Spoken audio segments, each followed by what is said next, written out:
السلام عليكم جميعا. انا عارف ان احنا اخر اليوم وكله exhausted.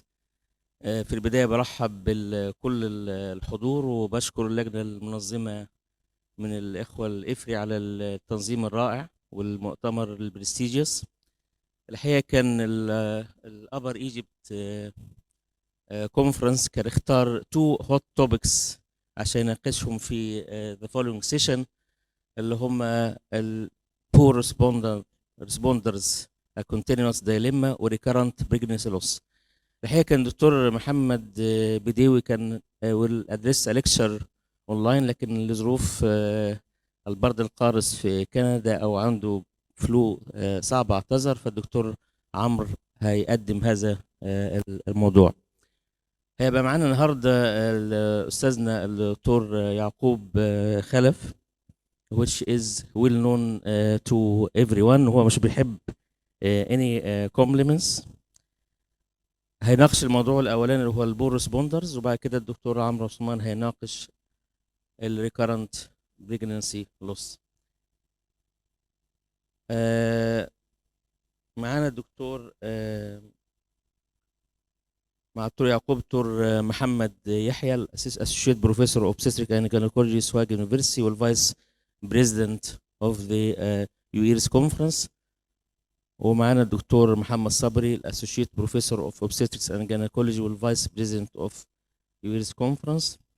وهيكون معانا الباناليست التو دكتور حاتم عواجه والدكتور عمرو عثمان، هم the dynamos of the Upper Egypt Assisted Conference. أول سيشن أستاذ دكتور يعقوب هيدي محاضرة عن البور ريسبوندرز in IVF clinics. بروفيسور يعقوب.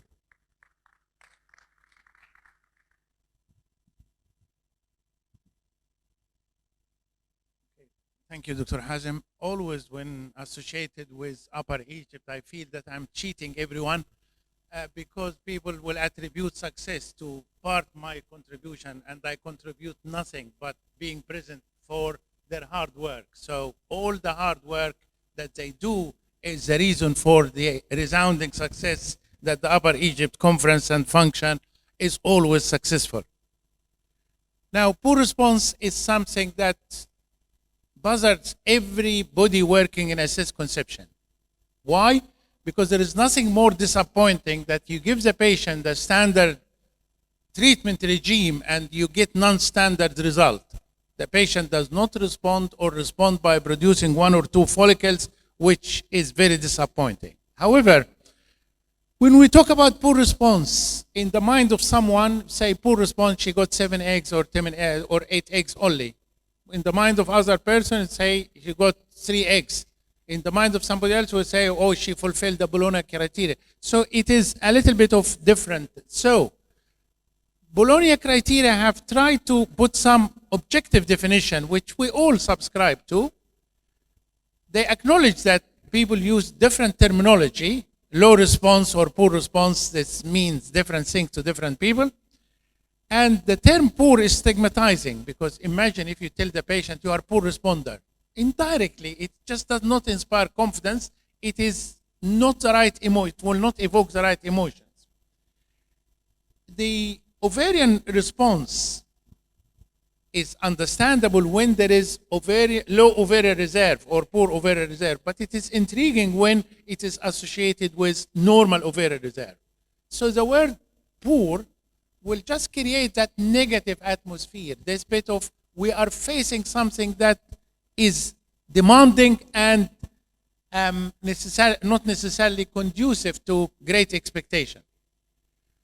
The ISHRA consensus on the definition of poor response, and one of the authors is Antonio Lamarca, who you've heard, and he was here a minute ago. The name is important, but the criteria here, if you have a patient who is advanced maternal age, in addition to previous poor response, this is poor responder, or she is at maternal age over 40 and she has low intrafollicular count of under 5 or low AMH under 0.5, then that is the definition of poor responder. But are they all really poor responder? Because poor responders, if they don't have anything to give, how can we call them poor responder? They are running out of follicles. They have empty pockets. So it is not poor responder. It is very diminished ovarian reserve. Then we are calling things by the real name. For instance, if you have this patient started with this diminished number of follicles and gave you 2 eggs, it is not hardly justified to say they are poor responder. It gets us and our patient into desperation. And when we are desperate, we look about for everything with just biological plausibility. We don't focus as much on evidence, which is not always a good strategy. And that's why all the add-ons used for poor responders have some conflicting results. Someone will say it works, someone will say it doesn't, and those conflicting results can be misleading. I like to use this reminder every now and again that we should not put a lot of trust in small studies, and we should not believe everything we read, because most of the published results of research findings are false. That is not controversial, because people make the wrong inference because they are biased to one product or another. If you read a paper from someone who has intellectual or commercial prejudice, with this intervention will make it sound the best treatment that ever happened. And also, when you look at a study that having flexible definition, looking at the outcome of number of follicles, we know that can be variable and subjective. Flexible outcome, looking at the cancellation rate, which is a moving object. Some people will cancel after 2 follicles, whilst others might wait for 3 follicles. So it is not, and also the influence of interest and prejudice, and also what is the implication of poor response outcome? When you look at the result from SART data, you will find that the group that suffer most as far as chances of success is the group with diminished ovarian reserve. And there is no surprise there, because they don't have the functional unit, the eggs, that gives them embryos, that gives the patient a good chance of success. Compared with all other etiological factors, it seems to be the diminished ovarian reserve is the most poor. And why? Because IVF, unfortunately, is a numbers game. The more eggs and the more embryos you have, the more likely you end up with successful outcome. Look at this study. At, say, age 40, a difference of 1 egg could mean the difference between 4% live births or 6% live births at even younger age. If a patient got 2 eggs at age 34, then she might get 16%. If she got 3 eggs, it can be up to 21%. So with every egg, there is an opportunity. And the common denominator for all poor responder is the choice, the story of egg reserve. We know some patients will be born with the right egg reserve and they will continue to do so. But someone, despite their young age, they will be at the lower limit of normal. So they will always act modestly, whilst others, despite their old age, they are born with the upper limit of normal. So you have a patient who's 40 and you still have to be careful about her stimulation. I had a patient a long time ago. She was 41 and has polycystic ovaries. So her ovarian reserve was high. And on those days, we didn't have antagonists. We didn't have other than the agonist regime. And I gave her 1.5 ampoule with these days. 1 and 12.5 dose every day. And despite this, she had the severest form of hyperstimulation. Why? Because we did HCG for trigger, we gave the embryo fresh, and she got pregnant on that cycle. This patient got pregnant and had the baby and safely managed her ovarian hyperstimulation. And 25 years later, her daughter graduated from Columbia University in the United States. And she sent me a card with a photo of her daughter who graduated to share with me. But at the end, she had a footnote. She said, I still remember my terrible ovarian hyperstimulation. And that is important, that it is an experience that people don't forget. So the biological markers of ovarian reserve, as you know, FSH, when you have a patient who you did day 2 blood and you find her FSH 12 or 13, you don't need to do anything. You have to expect poor response. Antral follicle count, again, some people make it like rocket science. It is just looking by a decent ultrasound scan, you'll find the ovary have 1 or 2 follicles or very few follicles. You can tell that this patient does not have enough. And then the anti-Mullerian hormone. AMH is a good predictor of extreme response, whether it is high or low. And the best parameter is when you give the patient decent dose of medication, 300 or more, and she give you 2 follicles. You don't need any further test to confirm that she is a poor responder. The amount of research that was done on poor responder have left nothing unstudied. People used antagonists, microflare, long protocol, added LH, letrozole, short protocol, transdermal testosterone, name it. All of these interventions have been used. Another list using the modified flare, low dose aspirin, natural cycle. All of that really does not make any difference. It is just improvisation. The fact of the matter, we are dealt with too many publications, but nothing really to believe. In addition to some integrity issue, some people claim that they have used DHA, for instance, as I will come back to this later, and they had 32% clinical pregnancy rate. Take it from me. Any patient who had reported to have 32 pregnancy cannot have been a poor responder. 32%, genuine poor responder, you will be lucky to get 10% anywhere in the world. And then modification of the pituitary suppression using all these adjuvants and so on and so forth. So here is using agonist versus antagonist. There is nothing to separate the two. And the guidelines suggest that antagonists or agonists are equally recommended for predicted poor responder. Gonadotrophin dose, whether you use high dose 600 or 450 or 300, it does not make any difference. But you can see that there are very few studies. In terms of the doses higher than 300 or 450, it doesn't appear to be making a difference, except that there will be significantly higher with doses over 150. And for me, I will not be too academic about it. When you give 300 or more, you are really cutting it short, because if you give a smaller dose and the patient did not respond well, you said, if only we gave her a decent dose. So you can give a decent dose from the outset, but don't overdo it. Doses of 600 should never be used. Maximum of 300, maybe 375. That's the maximum. And then it is unclear whether higher gonadotrophin dose is recommended over 150 in predicted poor response. And then the strong recommendation is a gonadotrophin dose higher than 300 U is not recommended for these patients. The increase of the gonadotrophin starting dose does not result in a higher number of eggs, and gonadotrophin only support the follicles responsive to stimulation, but they don't generate new follicles.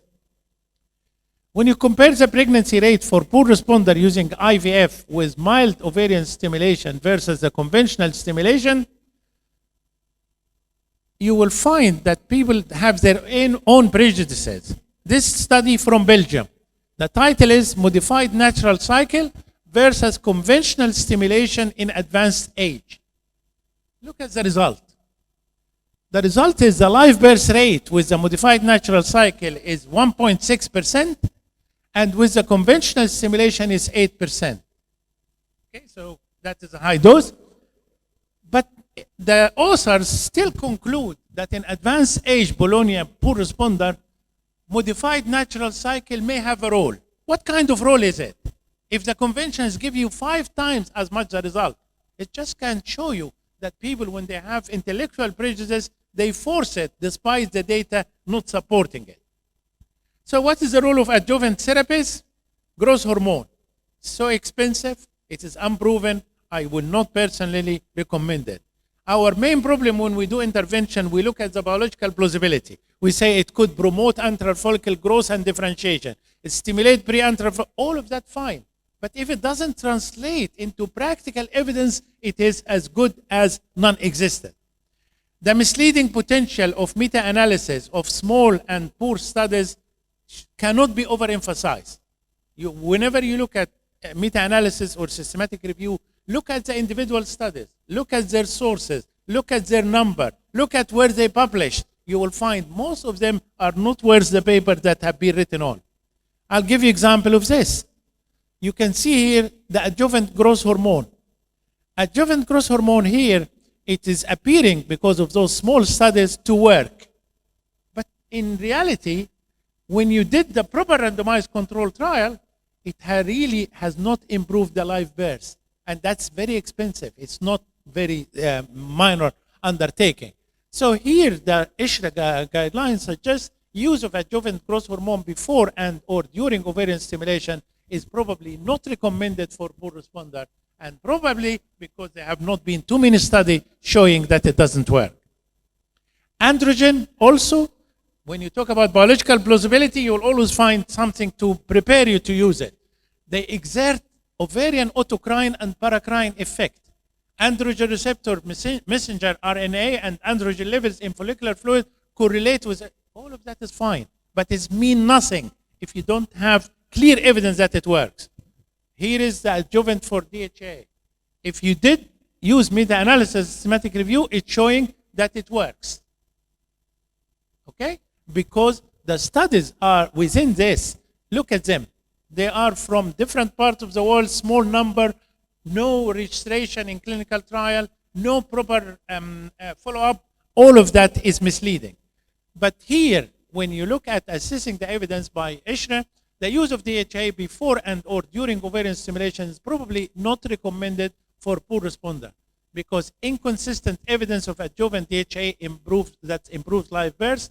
Studies varied in duration, and I have one line I tell my patient when they ask about DHA, because it's used for 3 months or 14 weeks. And I tell the patient, you have much higher chance of developing a mustache than having any effect on your ovaries because of this androgen. And that has been proven, by the way. I made it as a joke, but when Nikos Politis did a study of the use of pre-treatment testosterone, and it is presented in last ISHRA, he found that the androgenic side effects, including excessive hair growth, happened in 16% of patients. So I was not wrong. So look at the studies of DHA. Just eyeball this one line. Case series, case report, retrospective, case control, retrospective. Is this how the evidence can be assessed in 2024? But if I give you one example, here is the last one, published in 2016. I have nothing against the person who published this study, but RCT, 75 milligram for 12 weeks per day. Higher clinical pregnancy rate of nearly 33% in poor responder, but the non-DHA is 16%. I submit to you, neither the cases nor the control are poor responder. Okay? Efficacy and safety of folitropin alpha and folitropin, using the recombinant FSH and recombinant LH together. We took part in that very, very big study called SPART. It is global study. And we took part in this. And we gave a combination, it's called Bergoveris, against using just gonal F. And the speculation was adding recombinant LH will improve the functionality of the granulosa cell and the environment for the ovaries, and we'll get better results. Here is the result. It is one of the best performed studies. And Merck invested a huge amount, hoping that the new product, Bergoveris, will find the answer. But it did not find anything. Look at the result. 11% using recombinant FSH and LH, and it is 11% using RFSH alone. Of course, they didn't know that it will be like this, but nonetheless, they did the decent thing and they published the result, which shows you that with poor responder, really most of the intervention will make little difference. Now, there is a fascination about PRP. And I know it makes money for people who love money, because there are people who are really very good at putting الرزم بتاعت الفلوس على بعض. دي هدفهم في الحياة. But they can do that in a legitimate way. It doesn't have to be by selling patient a dummy. And The logic suggests PRP might repair cartilage for sport injury, but what does it do to eggs? It will not make the ovaries create eggs. And thank goodness, just last week, there was a proper randomized control trial for using PRP intra-ovarian in poor response from Richard Scott from the United States, published in Human Reproduction. Absolutely no effect. There is no surprise. I have been saying that for years. I think I'm getting too old. So that is the preliminary report of intra-ovarian injection of autologous PRP. This is old slide, old study than the one I have just referred to. They used prospective study of 80 consecutive patients, and their AMH was less than 1.1, and the conclusion, no clinically significant of PRP treatment on ovarian function was observed. I'm sure still some of the audience are injecting their patient with PRP. How much does it cost in Egypt? Does anyone know? Sorry? 10,000. Why would people trade in heroin then? Because it's more profitable than selling cocaine. Yeah. I think anyone who should be who is found to be doing this should be shamed. Should be shamed because it is exploitation of patients who are killing themselves to find money, not finding them growing on trees. So we have learned a lot of lessons from IVF over the last 4 or 5 decades. And one of them is the low-hanging fruits that related to success of IVF or otherwise have already been picked. We know what controls success of IVF. And these fundamentals don't change. But we must always be aware of biological variation that can be wrongly attributed to useless intervention. And I'll give you an example I need you to focus on and to remember in your practice. This is a patient of mine who had 7 cycles, 1, 2, 3, 4, 5, 6, 7 cycles of ovarian stimulation because she has a demanding pre-implantation genetic condition and she needs a lot of embryo to survive the abnormal and normal embryos. So she had those cycles, one in December 90, the other one in January 20, March 20, so they are close to each other. And she charted her own result and she made that slide for me. And the dose was fixed, 225 of recombinant FSH, that's gonal F, and 150 dose of, is the time up? Okay, fine, thank you. So 225 gonal F and 150 minipure, that's HMG. The same dose, the same medication repeated in the same patient for 7 cycles. Look at the first cycle. She produced 4 eggs, resulted in 4 blastocysts and frozen. The second cycle, months later, produced only 2 eggs with no blastocyst. The third one, she had 1 egg and 1 blastocyst. The next month, 6 eggs, 3 blastocysts. The month after, 10 eggs, 2 blastocysts, and these were frozen. November, 6 eggs, 3 blastocysts, and December, 5 eggs from 7 eggs, 5 blastocysts. I can assure you 100% she did not have anything extra. Imagine if you gave the patient anything, including snake oil, between the cycle when she had 1 egg and she produced 6 eggs. You will feel that whatever intervention you've given has been very effective, that transferred the patient from producing only 1 egg to 6 eggs. But that's nothing to do with the intervention. It's to do with biological variation from cycle to cycle that can make the difference to the yield of eggs. So the conclusion, there is insufficient evidence to support any particular intervention either for downregulation or for stimulation or adjuvant therapy in the management of poor responder. Cycle to cycle variation in response does happen without the need for any additional intervention. Thank you very much.